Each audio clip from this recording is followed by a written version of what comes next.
This Okay. conference will now be recorded. So we saw what is blood pressure and what is the importance of blood pressure. We have seen what exactly this blood pressure does. Then we have seen the normal values of the blood pressure. And mainly we have seen this renin-angiotensin system yesterday. Okay, so as per this renin-angiotensin system, renin and angiotensin are two hormones or two chemicals that your body secretes, and it helps in maintaining the blood pressure in the body. Okay, so this renin which is secreted, uh, after it has been secreted, it gets converted to angiotensinogen. From angiotensinogen, it gets converted to angiotensin 1 and angiotensin 2, and both angiotensin 1 and angiotensin 2 are involved in causing vasoconstriction and increasing the cardiac output, fluid retention, sodium retention, and all these factors together, they come to maintain the blood pressure in our body. Okay, and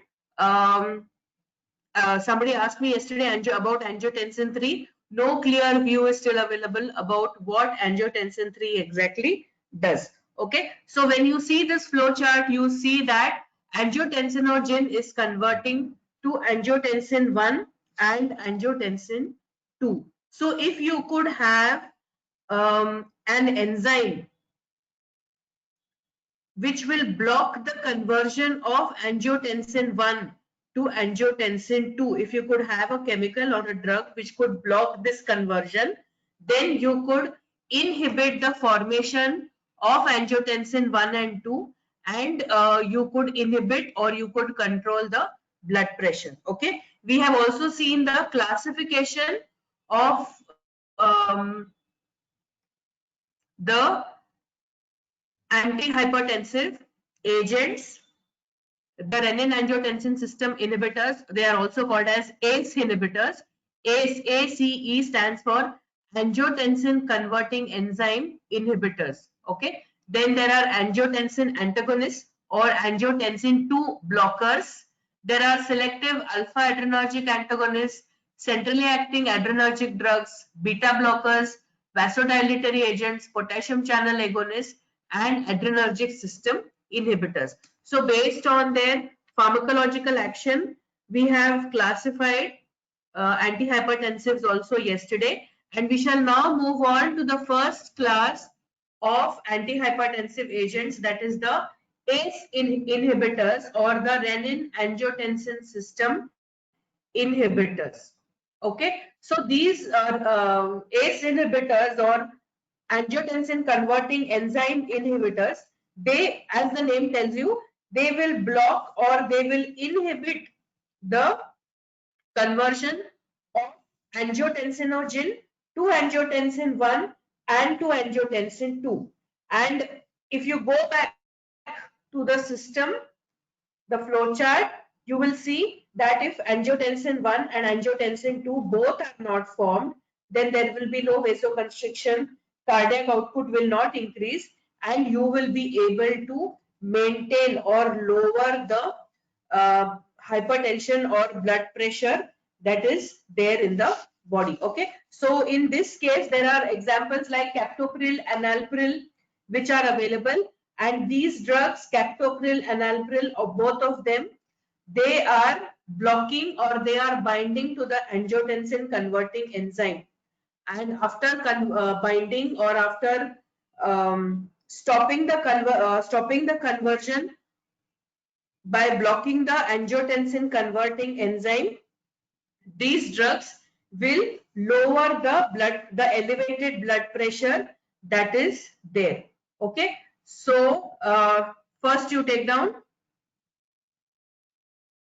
angiotensin converting enzyme inhibitors or ACE inhibitors.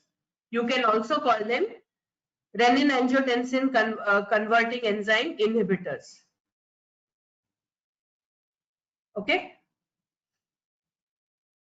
the first class, ACE inhibitors or renin angiotensin system inhibitors.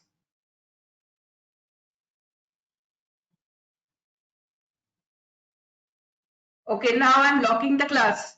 Don't leave the meeting and go out. I'm not going to let you in. Don't keep coming inside again and again. I'm locking it. Don't go outside now.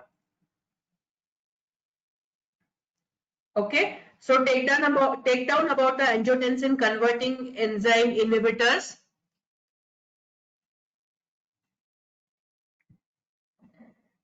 Renin is a proteolytic enzyme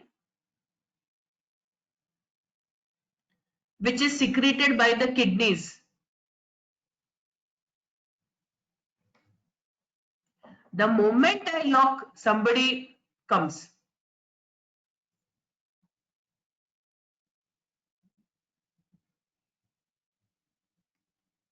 Renin is a proteolytic enzyme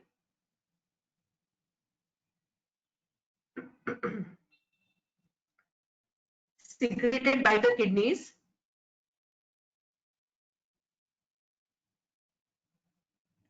which gets converted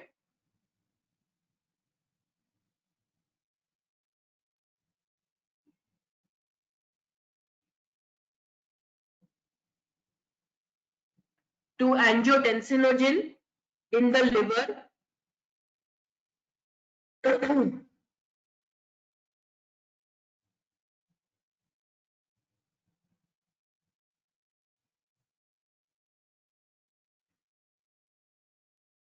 and then angiotensinogen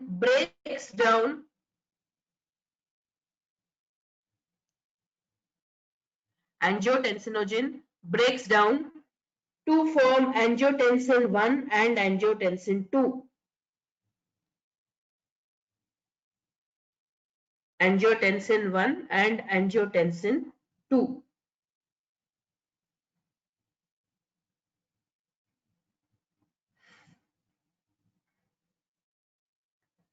Angiotensin 3 also is formed.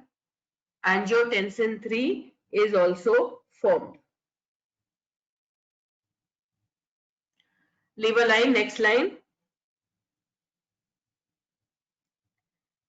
Angiotensin 2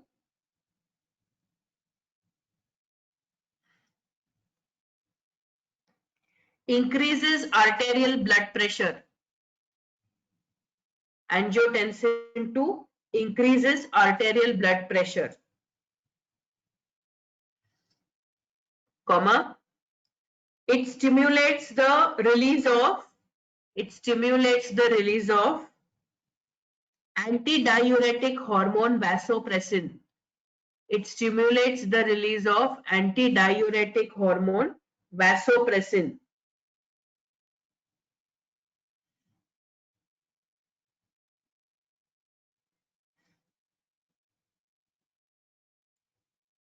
It causes vasoconstriction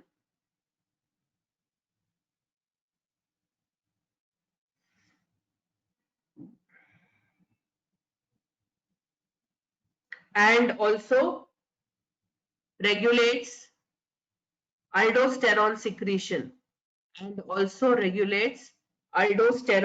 secretion.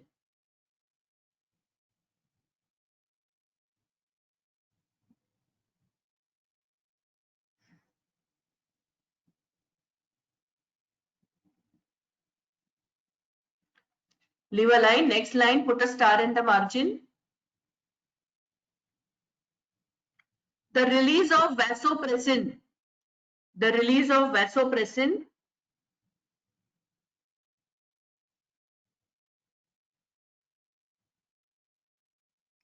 increases permeability to water,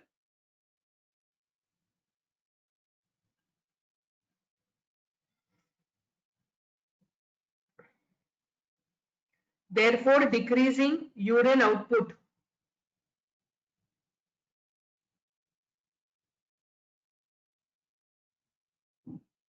Leave a line, next line, put a star in the margin again. Aldosterone secretion causes reabsorption of sodium.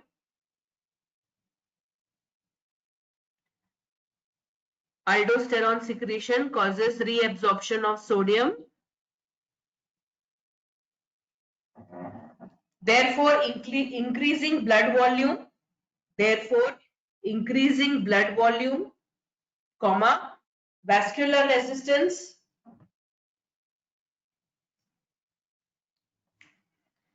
and elevated blood pressure. Okay, so understand what we have written and what I am trying to tell you all. We have a proteolytic enzyme renin. Renin is causing the conversion of or formation of angiotensinogen. Angiotensinogen is in the liver. From angiotensinogen in the liver, it gets converted to angiotensin 1 and angiotensin 2.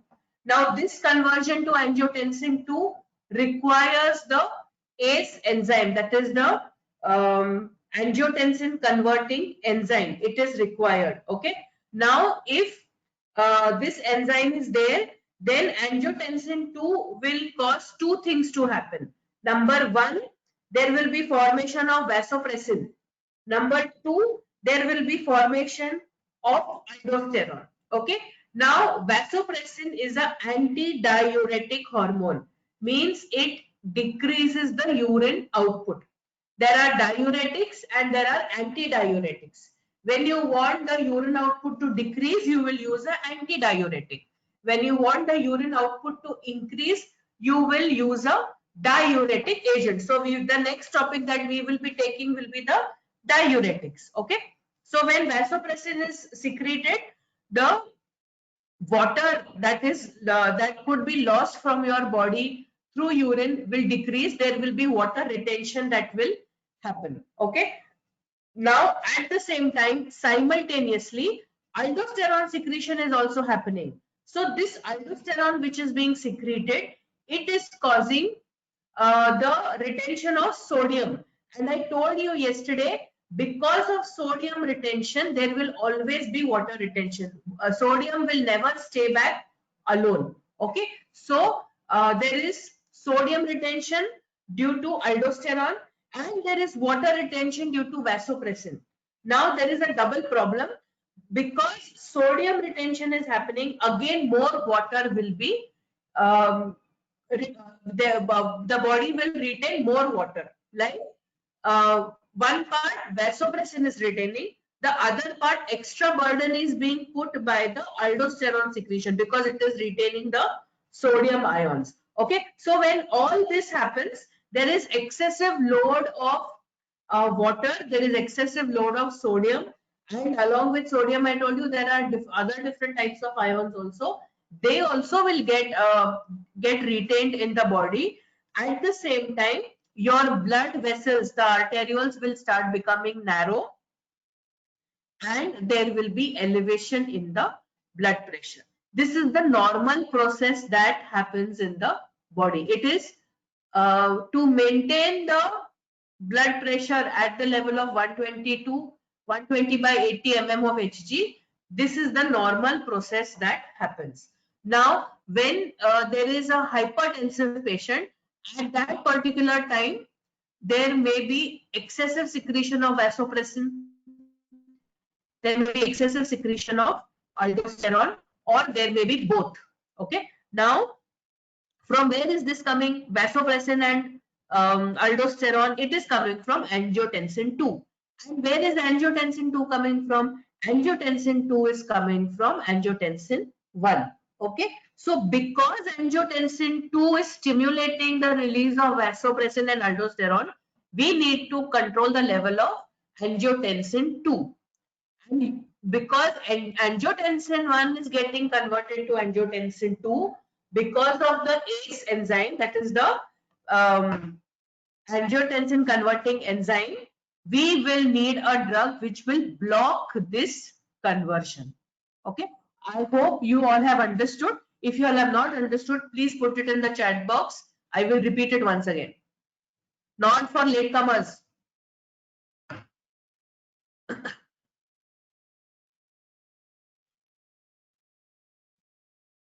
So I assume that you all have understood.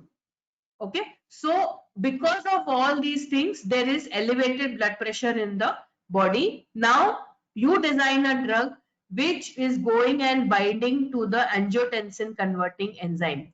The moment you have a drug which is binding to the angiotensin converting enzyme, it is not allowing angiotensin 1 to get converted to angiotensin 2. And when angiotensin 2 will not be formed, vasopressin secretion and the secretion of aldosterone both will decrease. I will not say it is stopped completely. It will decrease. So when these two decrease, the water from the body, the water that has been retained in the body, that will be thrown out of the body. Okay. And along with that, water or urine will not move alone. Along with that, sodium, potassium, calcium ions also will be thrown out of the body. So there will be a diuretic effect. Okay. So these ACE inhibitors will this way bring down the blood pressure or hypertension in the individual. Has everybody understood this?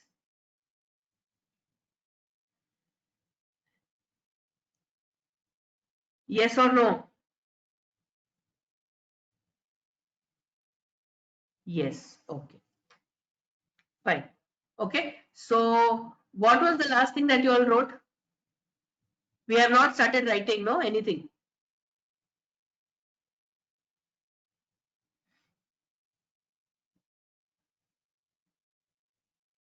What did you all write the last?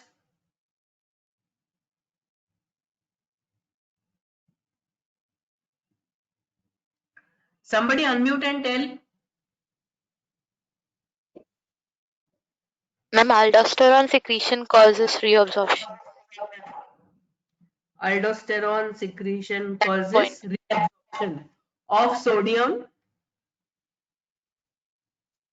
Sodium ions Reabsorption. increasing blood volume.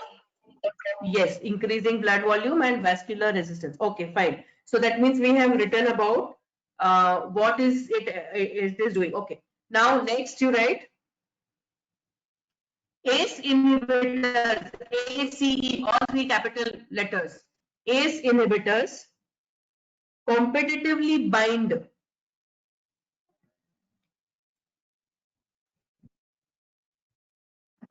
to the ACE inhibitors competitively bind to the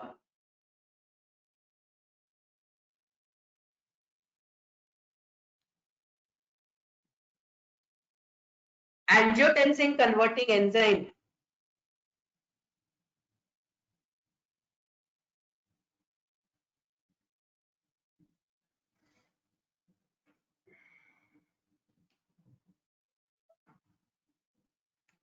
ACE inhibitors competitively bind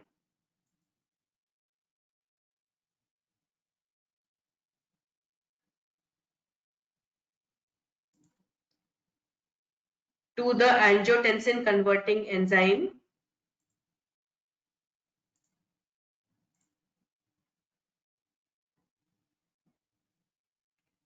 and inhibit or block the conversion of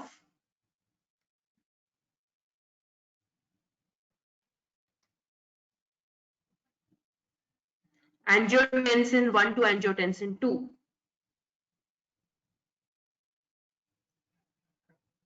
Conversion of angiotensin 1 to angiotensin 2.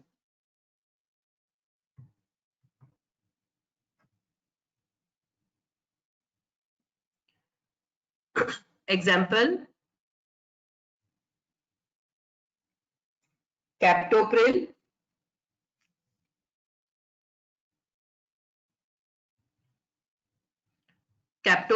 lisinopril, enalapril. You can take down all the three structures. They are on your screen. All the three structures, captopril, enalapril, and lisinopril.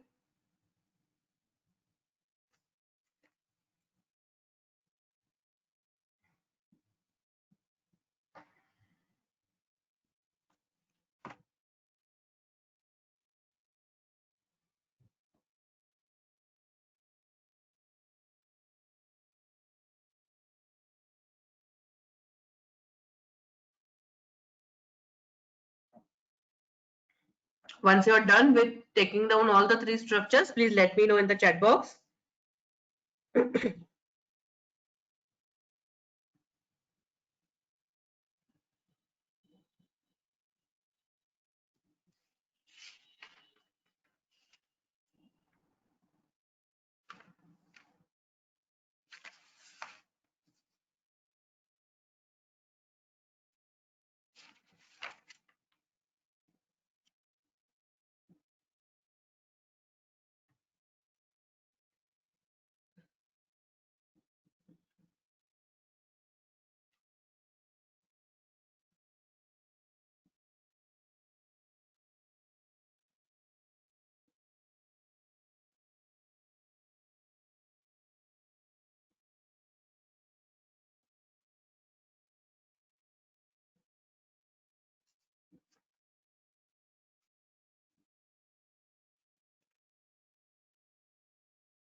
Okay, done. Yes, got it. Fine. Okay, so these are the examples: captopril, enalapril, and lisinopril, which are ACE inhibitors, which will bind to the angiotensin converting enzyme, will not allow the formation of angiotensin 2 to happen from angiotensin 1, and they will give you a hypertensive activity. It will bring down the blood pressure in the body. Okay, so from here, from these examples of this class, we move on to the next class, and the next class is that of angiotensin antagonist or angiotensin receptor antagonist. So these angiotensin receptor antagonists are mainly biphenyl methyl derivatives. Okay, if you see the structure of the parent compound that is visible to you on the screen, there are two phenyl rings which are joined to each other. So they are biphenyl and they have methyl substitution over them most of the times. So they are biphenyl methyl derivatives which are going to be angiotensin 2 receptor antagonists. Now, if you go back to the flow chart where we wrote the renin-angiotensin system, if you go back to the flowchart, you see that there is here it looks as only angiotensin 2, okay, which we are getting from angiotensin 1. But this angiotensin 2 enzyme is actually available as 4 isozymes. I assume and presume that you understand what is a isozyme or a isoenzyme. Okay, so this angiotensin 2 is existing in 4 different forms in permutation and combination with each other, and they are named as AT1, that is capital A, capital T, AT1, AT2, AT3, and AT4. Okay, so 4 different forms of angiotensin 2 enzymes are present, and among all these 4 different forms of angiotensin enzymes, the first one, that is the AT1, is the most active, and it is the one which is responsible for causing aldosterone secretion and for causing the smooth muscle contraction. And we have seen recently, when we discussed a few minutes back, we saw that the release of the release of aldosterone is going to increase the blood volume and is also going to elevate your blood pressure. Okay, so this AT1 is the one which is going to increase your blood pressure. Now, if you have a drug which can bind to the receptor instead of angiotensin or AT1, then this AT1, which is going to cause vasoconstriction and aldosterone release, will not bind to the receptor, and you will have antihypertensive action. Okay, I repeat, The angiotensin 2 enzyme exists in 4 different forms, 81, 2, 3, 4. Among the 81, 2, 3, 4, 81 is the most active and it is responsible for causing smooth muscle contraction and aldosterone release. Now, if you have a drug which will bind to the receptor to which 81 is supposed to bind, then you will have a angiotensin agonist, angiotensin antagonist, which will uh, help in decreasing the elevated blood pressure because it will not cause smooth muscle contraction and there will be no aldosterone release. Okay, have you understood? Yes or no? Yes. Okay, yes. Fine. Okay, so take down angiotensin antagonist or angiotensin receptor antagonist. Only Doveria has understood. Nobody else has understood. Okay, take down angiotensin receptor antagonist.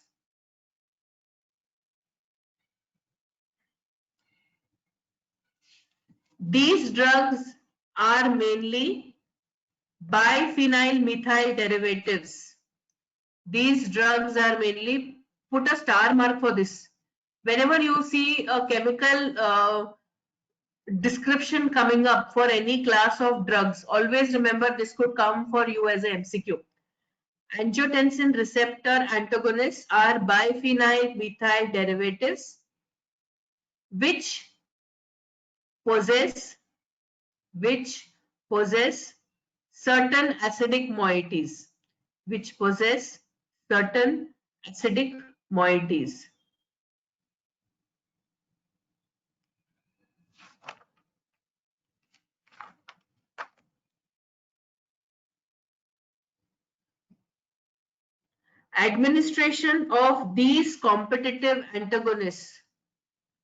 Administration of these competitive antagonists can inhibit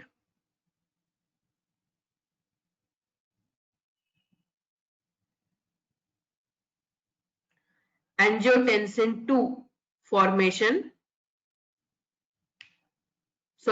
can inhibit angiotensin 2 action, therefore giving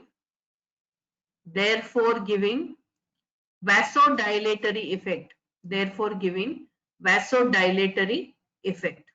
Leave a line. On the next line you write angiotensin 2 exists as 4 isozymes. Angiotensin 2 exists as 4 isozymes 81, 2, 3, 4. Here you can see 81 and 2 is written on the screen. 81, 2, 3 and 4. Amongst which 81 is responsible for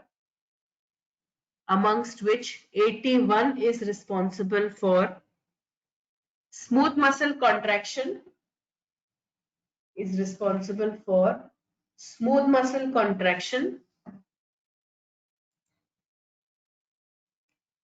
and aldosterone release. Smooth muscle contraction and aldosterone release.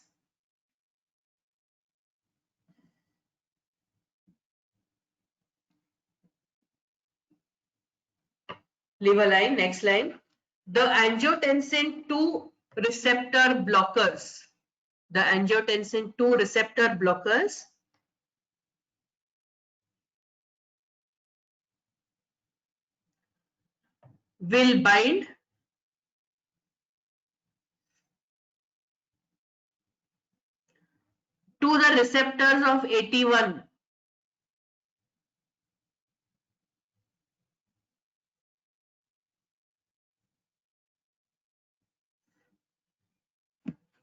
will bind to the receptors of 81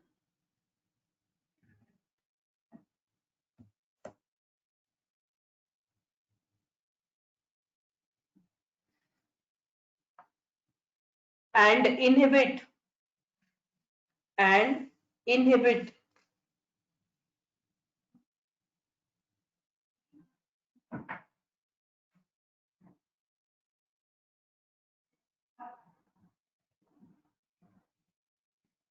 release of aldosterone, inhibit release of aldosterone,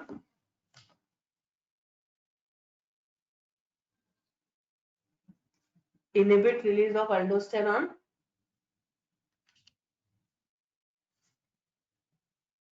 cause smooth muscle relaxation,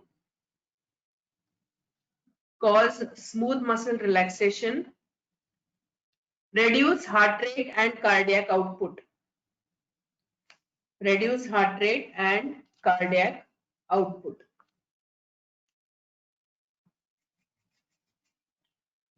Put a star in the margin. These drugs are selective beta-1 blockers. No, don't write that. They are adrenergic receptor blockers. These drugs are selective adrenergic receptor blockers.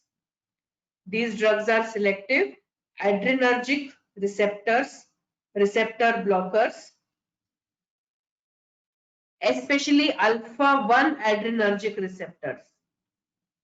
Especially alpha-1 adrenergic receptors. We have beta blockers. We have already done them.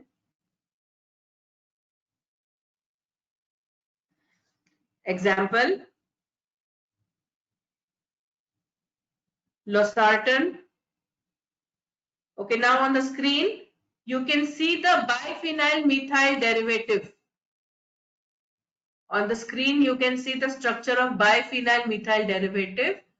To one of the phenyl rings, R1 is attached, and to one of the phenyl rings, R2 is attached. Okay, so you can take down losartan. You can draw this biphenyl methyl derivative structure. In place of R1, put this for losartan. Okay, so this is CH3. Losartan already has that CH3. Okay, so you start drawing the structure from here, from this carbon. Okay, so from for losartan, you can put this part as R1 and this part as R2. Take down the structure of losartan.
Similarly, after losartan, you can take down the structure of irbesartan. Irbesartan. Same thing, it already has this CH3. Okay, this CH3 is there. So from this part, you start taking down the structure of irbesartan.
Are you done?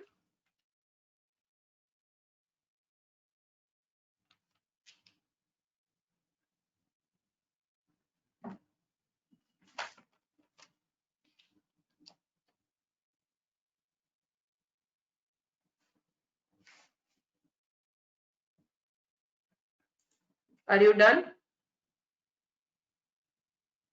Let me know once you're done.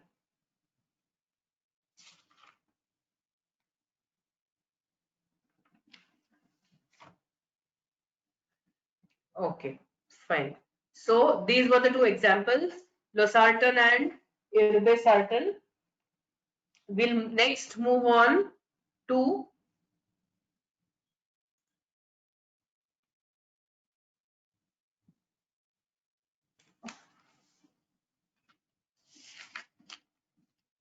centrally acting adrenergic drugs. Okay, the next class is the centrally acting adrenergic drugs. You can take down the example of clonidine. The class is centrally acting adrenergic drugs. The example is clonidine.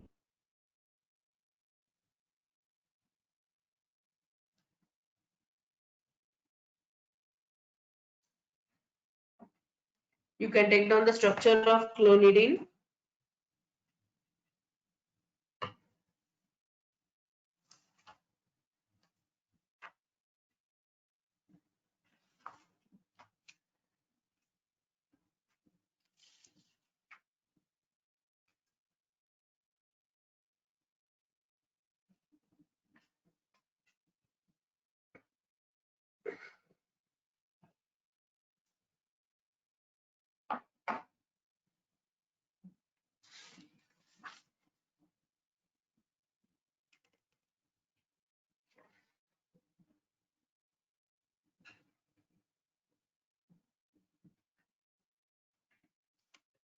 I assume you have taken down the structure of clonidine. Okay. Take down about clonidine or the centrally acting adrenergic drugs.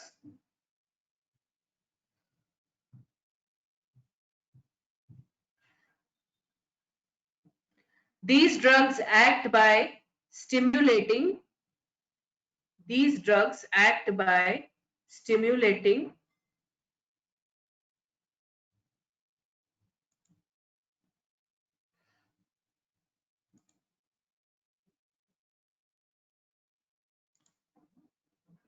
the alpha 2 receptors.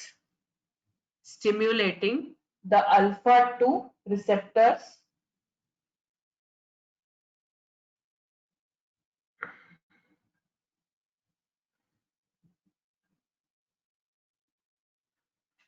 and decreasing the sympathetic outflow and decreasing the sympathetic outflow from CNS to CVS.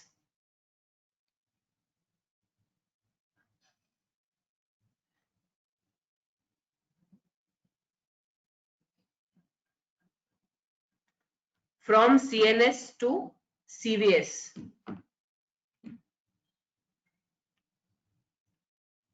Clonidine is a first antihypertensive drug. Clonidine is the first antihypertensive drug found to be active on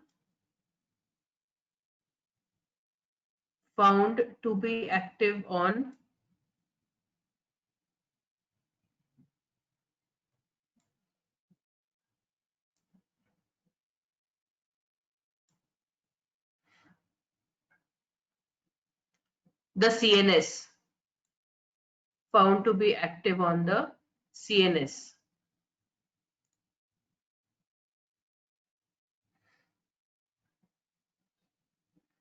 It acts on both the peripheral and the central system of the body. It acts both on the peripheral and the central system of the body.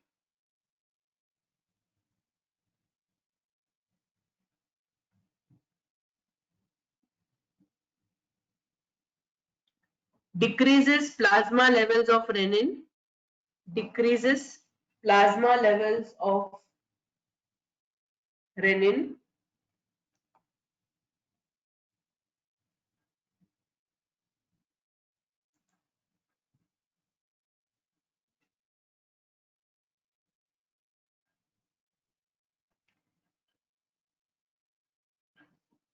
causing bradycardia,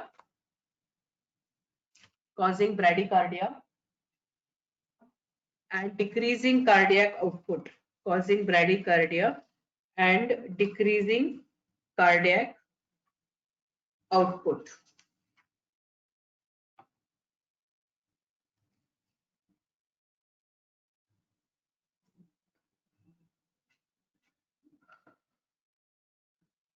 Okay.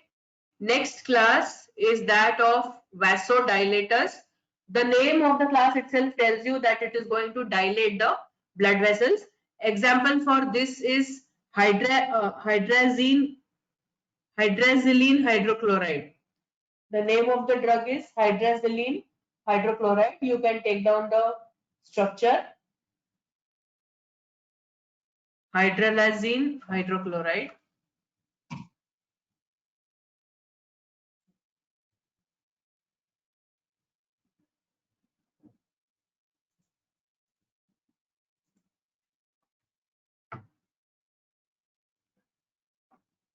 It should be hydralazine.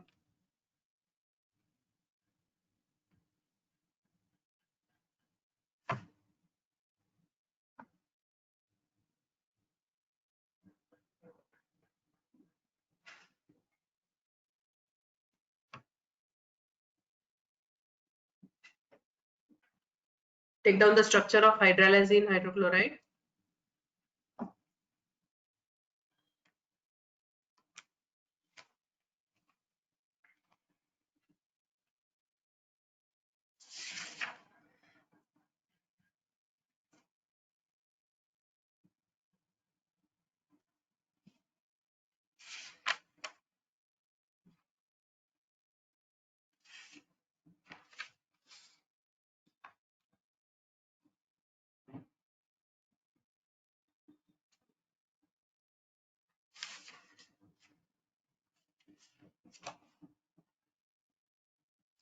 I assume you are done.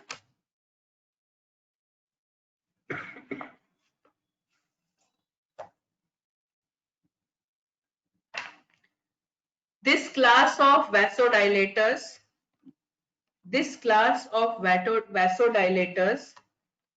act on the arterial smooth muscles.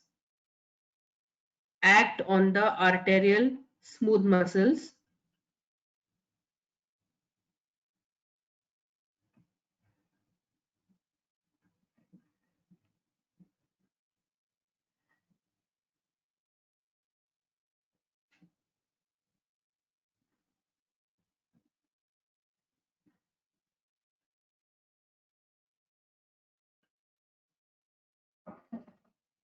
Vasodilators can be of two types. Vasodilators can be of two types. Directly acting agents. Directly acting agents.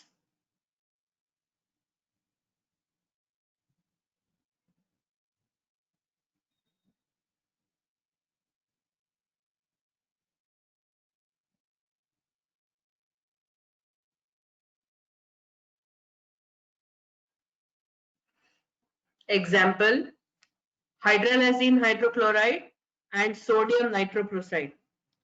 Hydralazine hydrochloride and sodium nitroprusside.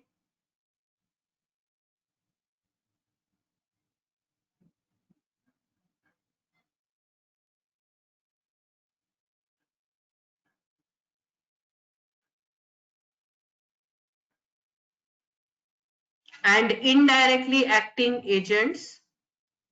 Indirectly acting agents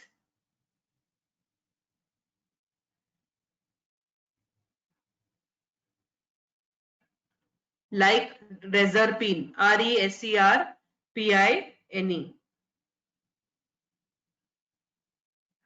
RESCRPINE.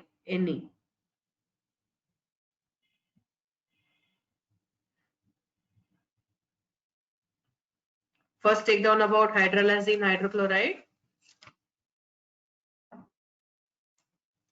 This drug is useful in the treatment of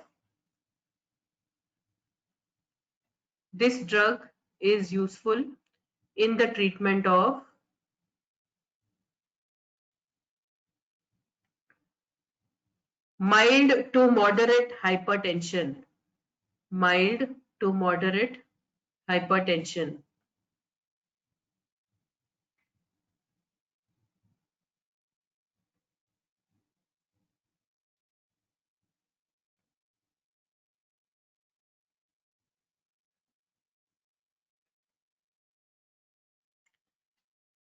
It is often used in conjugation with less potent. It is often used in conjugation with less potent antihypertensive agents. Less potent antihypertensive agents.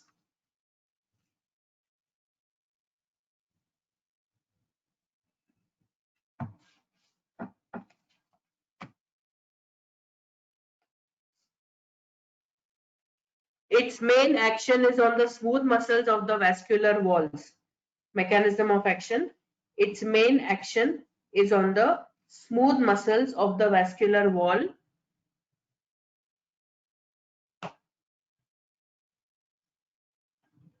Where it decreases peripheral resistance. Where it decreases peripheral resistance. Causes relaxation of the muscles. Causes relaxation of the muscles by interfering with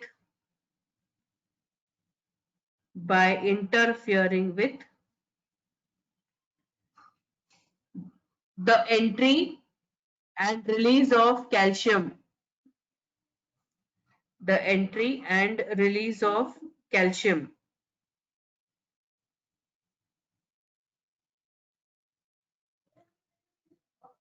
Comma, increasing cyclic GMP levels.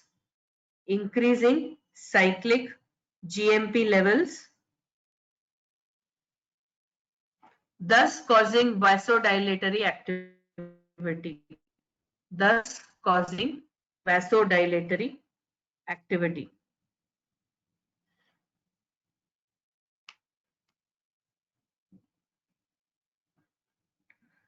Hydralazine hydrochloride is also used as a diuretic agent.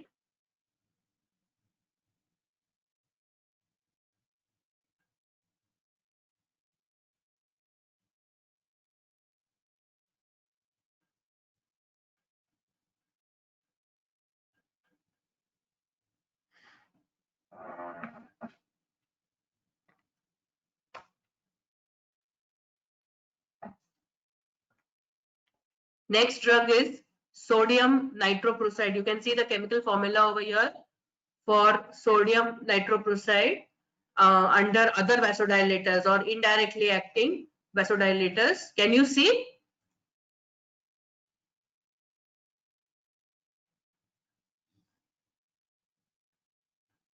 Yes or no? Yes. No. Okay. Now,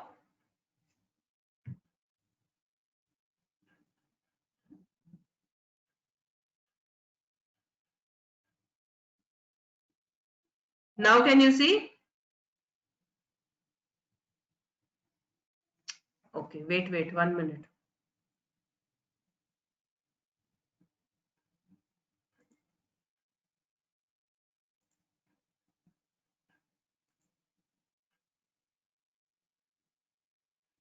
Let me know if you can see or no.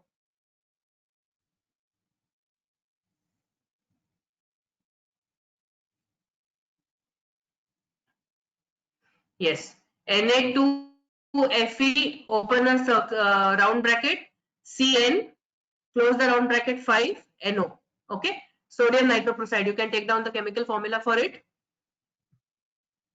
and on your own add a note on how this sodium nitroprusside will act as an indirectly acting antihypertensive agent. Okay, you will do this on your own.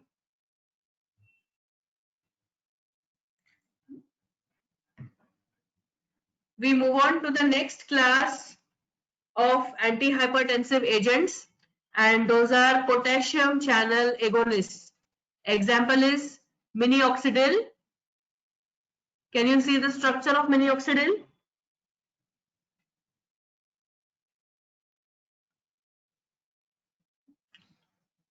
Take down the structure of minoxidil.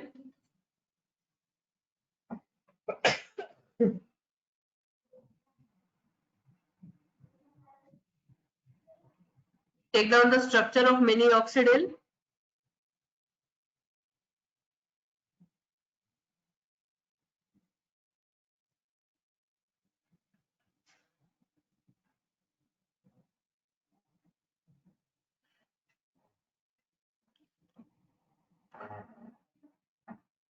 Now, from the time we have been studying antiarrhythmic agents, we have been talking about intracellular and extracellular ions. I am sure you must have done it in pharmaceutical analysis also, and probably in pathophysiology also. You must have studied the importance of intracellular and extracellular ions. Now, when there is a movement of any ion, like for example, there is movement of sodium, along with sodium, water and chloride is also moving in. If you remember, when we started with antihypertensive agents also, I told you wherever there is water retention, along with water retention, you will always see sodium and chloride in that retained water. Okay, so if you are having a swelling in the legs, in that swelling where water retention has happened, there is sodium and chloride ions also. Similarly, when intracellular calcium decreases, that time the potassium levels increase. Okay, and you know that calcium is very important for the activation of actin and myosin. If your muscles have to contract, then actin and myosin activity or activation of actin and myosin is very important. Now you have a condition where you are having a patient who is suffering from hypertension, means the contraction of muscles in that patient is more. Okay, when the contraction is more, it means actin and myosin have been activated, and if actin and myosin have been activated, in return it means that the calcium levels in the muscle cells are very high. Okay, so if you want to reduce this quantity or this concentration of intracellular calcium ions, you need to open potassium channels, and you need to allow intracellular potassium concentration to increase. If you increase the concentration of potassium ions intracellularly, automatically the concentrations of intracellular calcium ions decrease. Okay, and when calcium levels will decrease, automatically the smooth muscle excitability will also decrease, thereby causing the relaxation of muscles. And once there is relaxation of muscles, automatically you will have a antihypertensive activity. So this is an indirectly acting antihypertensive agent. It is not directly controlling anything, it is indirectly decreasing the levels of calcium ions, so that the hypertension or the contraction of smooth muscles decreases. Okay, so take down potassium channel agonists.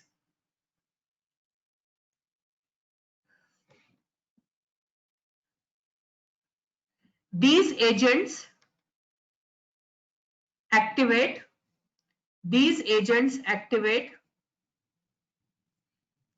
ATP sensitive potassium channels. These agents activate potassium channels or ATP sensitive potassium channels.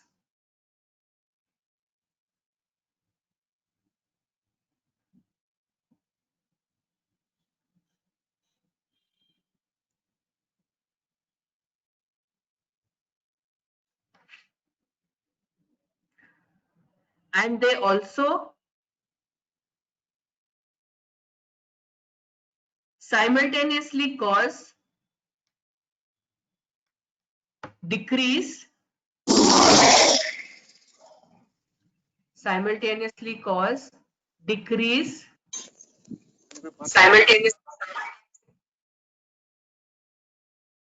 decrease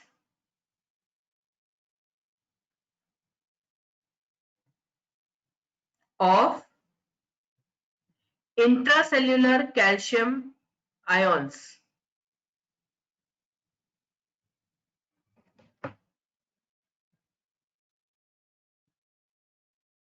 which will decrease the excitability of smooth muscles. Which will decrease the excitability of smooth muscles.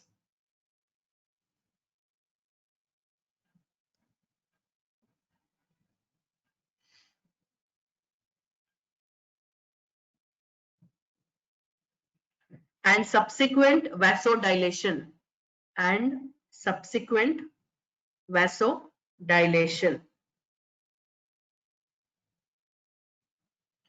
Minoxidil is an antihypertensive agent. Minoxidil is an antihypertensive agent which decreases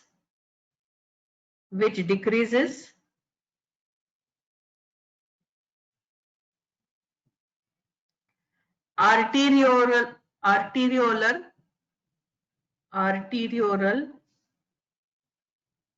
vascular resistance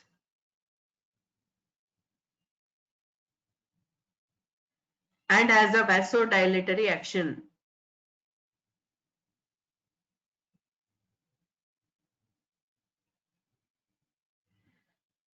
It has no effect on CNS or adrenergic nervous system. It has no effect on CNS or adrenergic nervous system.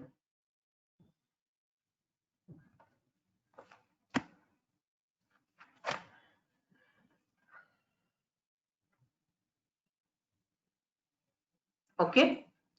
The next two classes we are just going to run through them. You probably have already done these alpha blockers in your sympathetic and parasympathetic nervous system, which you studied in the last sem. Okay, you have seen these drugs like phentolamine, phenoxybenzomin, yohimbine, prazosin. All of them have a alpha blocking activity. Some are specific, that is they are alpha 1 specific or alpha 2 specific. That is alpha 1 receptor specific and alpha 2 receptor specific, and they have a alpha blocking activity. Some may not be specific, they block both the types of alpha receptors. Okay, so these are some of the examples: prazosin, yohimbine. These are some of the examples of alpha blocking agents: phentolamine, phenoxybenzomin, and we have recently seen beta blockers also. Okay, we have seen propranolol, atenolol, which are acting as beta blockers, which are specific beta 1 and beta 2 blockers also, and general, that is non-selective beta 1 and beta 2 blockers also. Propranolol, for example, is a non-selective beta 1 and beta 2 receptor blocking agent, whereas atenolol, esmolol, all of them are selective beta blockers, that is they are selective beta 1 blockers. Now in the syllabus in antihypertensive agents, you have the drug timolol. Okay, so timolol also is a beta receptor blocker. Your work is to find out the structure of timolol and simultaneously write a note on the mechanism of action of timolol as a antihypertensive agent. And if I am not mistaken, under antiarrhythmic agents, I covered propranolol, atenolol. Okay, so you already know a few beta blockers. You just need to do timolol on your own, which is very easy. I'm sure you will be able to do it. Okay, so We next move on after these alpha and beta blockers to a drug which is obtained from a plant. It is an alkaloid and it is obtained from the roots of Rauwolfia serpentia and it is called as reserpine and it is an adrenergic system inhibitor or adrenergic system blocker. Okay, so can you see the structure of reserpine on your screen?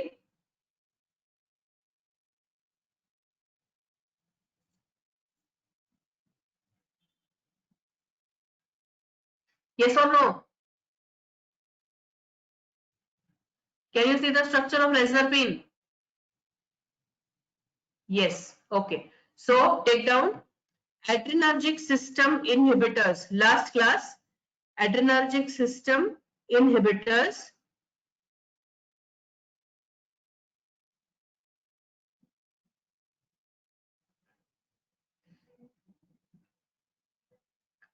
Adrenergic system inhibitors.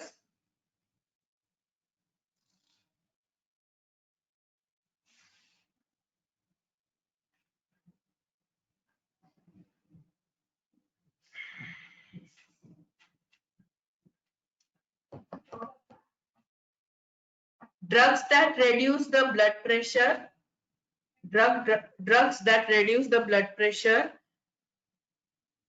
by having a depressing action, by having a depressing action on the sympathetic nervous system, by having a depressing action on the sympathetic nervous system,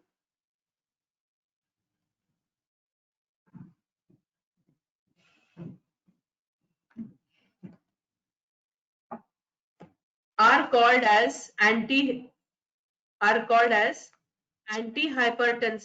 agents, are called as antihypertensive agents.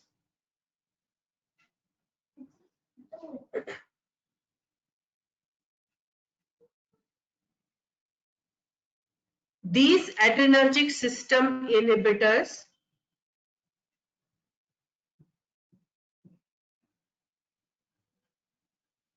do the following. These adrenergic system inhibitors do the following. Number one, deplete the stores of neurotransmitters. Deplete the stores of neurotransmitters.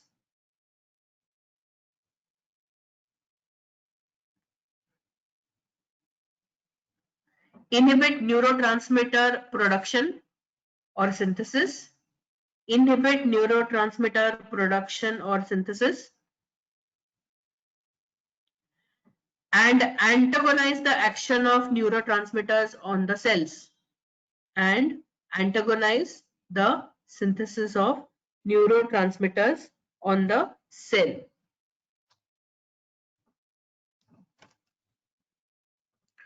Okay, now here we are talking about the adrenergic system. So which are the neurotransmitters that come under the adrenergic nervous system? You can put it in the chat box.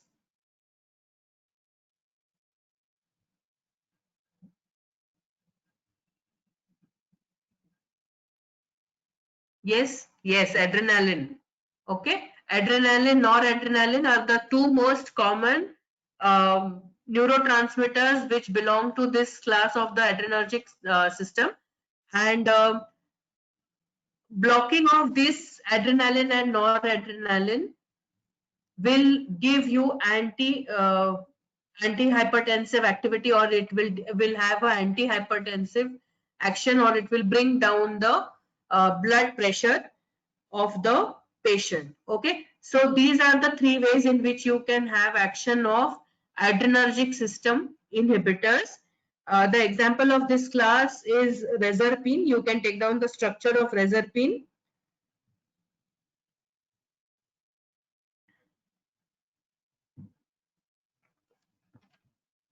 You can take down the structure of reserpine.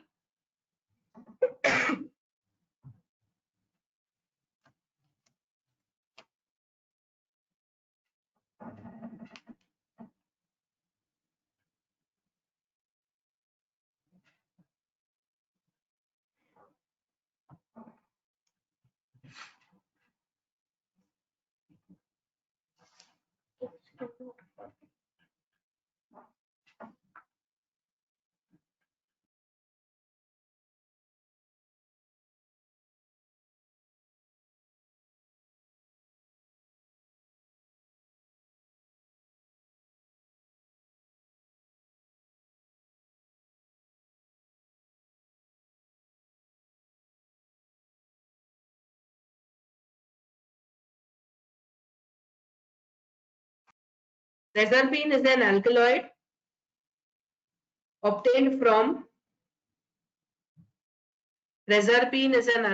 obtained from roots of Rauwolfia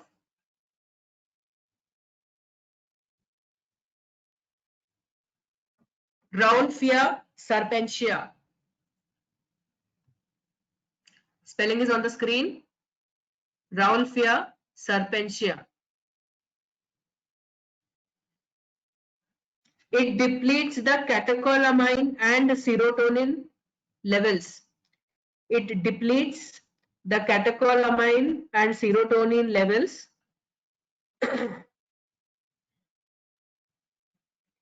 and also interferes with their uptake.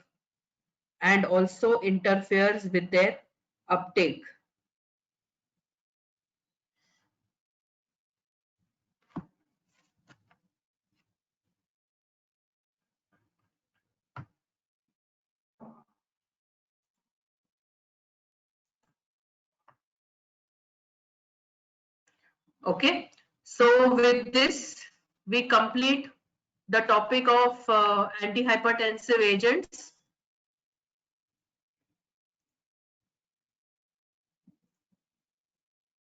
If you have any questions, you can put it in the chat box.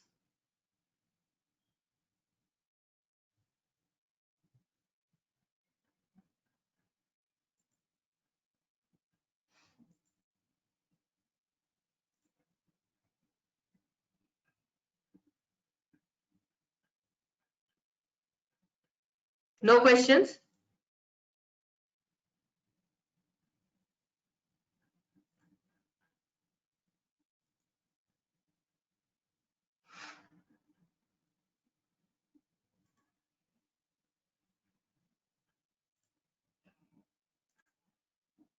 No questions?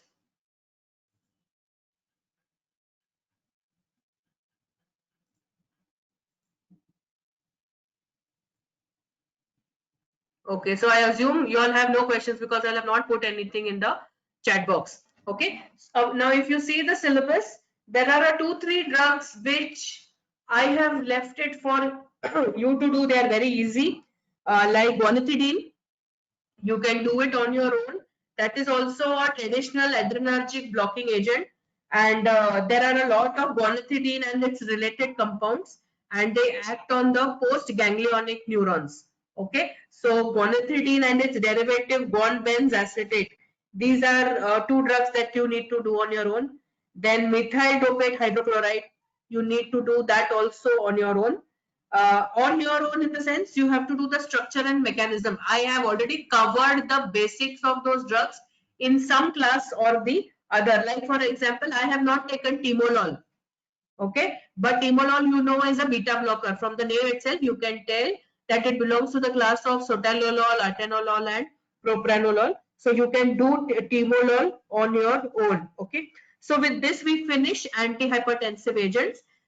If you see your syllabus, we have finished unit 1 as well as we have finished unit 2. We have finished a part of unit 3. Okay, so I'll try to, your assignment has been pending for a very long time. So I'll try to design assignments for you of all the topics that we have covered until now, so that you can prepare your notes and you all can start submitting them. If we have a class this week again, today is what, Tuesday. So if we have a class this week again, I shall let you all know in the group. Otherwise, we will meet directly in the next week. Okay. You all have any questions? Yes or no?